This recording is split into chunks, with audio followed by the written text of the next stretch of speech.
Salut, moi c'est Nicolas, capitaine du club Walking Machine à l'ETS, ou l'École des technologies supérieures, et j'étudie en génie de la production automatisée.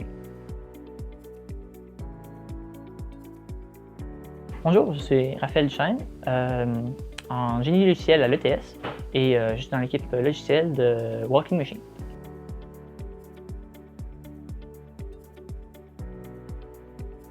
Donc, Walking Machine, c'est un club de scientifiques pour la conception et l'implémentation d'un robot d'assistance domestique. Donc, en gros, c'est un robot qui est là pour aider les gens qui ont besoin d'aide au quotidien dans leur maison.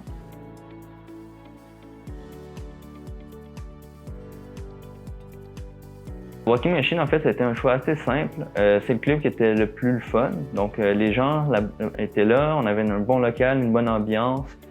Et en plus, je suis rentré à l'université pour faire de la robotique et c'est un club de robotique. Donc, il n'y avait rien de plus que ça pour me convaincre. C'est vraiment une super implication qui peut juste vous toucher au quotidien ou vraiment sur le long terme. Où moi, maintenant, j'ai développé des bons talents de leader. Et en plus, ça m'a permis de voyager. Donc, vraiment, c'est autant on en apporte au club, autant le club nous en apporte. J'ai décidé de rejoindre Walking Machine parce que j'étais intéressé par tout l'aspect robotique de la chose, l'interaction avec l'humain, tout l'aspect de pouvoir travailler avec une plateforme qui est quand même assez impressionnante de son envergure et de pouvoir à ce moment-là aussi mettre ma pierre à l'édifice.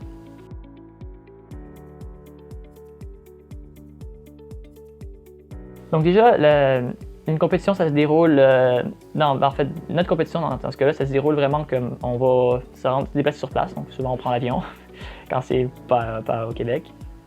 Et on va donc se rendre sur place, arriver quelques jours à l'avance, prendre le temps de se préparer. Puis après ça, quand on va arriver sur place, on va installer nos différents outils. Puis finalement, commencer à se préparer pour pouvoir faire les dernières touches qui restent pour que le robot puisse fonctionner dans l'environnement finalement qui est mis en place par les organisateurs. Puis après ça, pendant une semaine, un peu moins, mais pendant une semaine, on fait les différentes épreuves, puis à chaque fois, on a des différents essais, puis on repatente un peu le robot pour faire qu'il puisse être capable de pouvoir mieux réussir les différentes épreuves.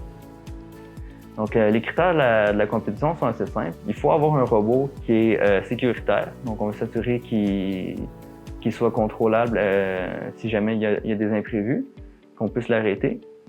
Après ça, faut que le robot soit capable de bouger dans son appartement sans accrocher les cordes de porte. Il faut que le robot puisse comprendre certaines commandes vocales. Donc, on a un minimum de ce qui est attendu maintenant de la robotique pour cette compétition-là, qui augmente un peu à chaque année. Mais c'est rien encore qui est inatteignable par une équipe de bénévoles comme on est en ce moment.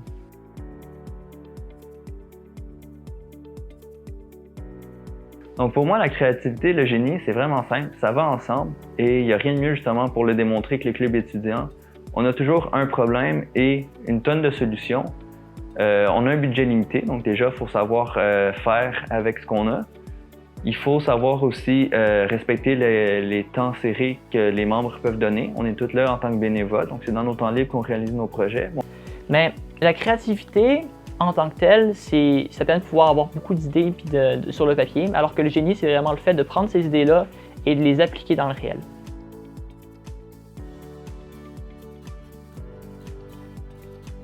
Écoutez, le premier conseil que je pourrais vous donner, c'est ne faites pas que de l'école. Faites des choses sur le côté, faites des clubs, faites des activités en ligne si vous faites du logiciel, patentez des choses dans votre garage si vous en avez un ou juste dans votre chambre.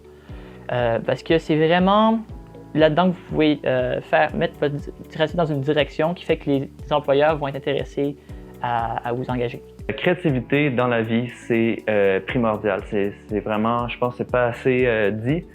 Si vous êtes créatif, vous êtes capable de montrer un peu plus vos talents, vous êtes capable d'approcher une solution comme personne ne l'approche. La créativité, il faut la développer le plus tôt possible. Vous aimez dessiner, même si vous voulez aller en génie mécanique, dessiner, ça va vous servir après ça pour faire des super concepts de vos pièces. Vous allez en programmation, dessiner, ça va encore vous servir à faire des beaux graphiques, ça va aider à bien synthétiser l'information. Si vous voulez chanter, c'est super aussi. Vous allez voir qu'en physique, il y a beaucoup de chansons pour se rappeler des formules, donc autant bien chanter pour les faire. Vraiment, je pense que être créatif, c'est ce qui est le plus attendu parce que l'innovation passe par la créativité.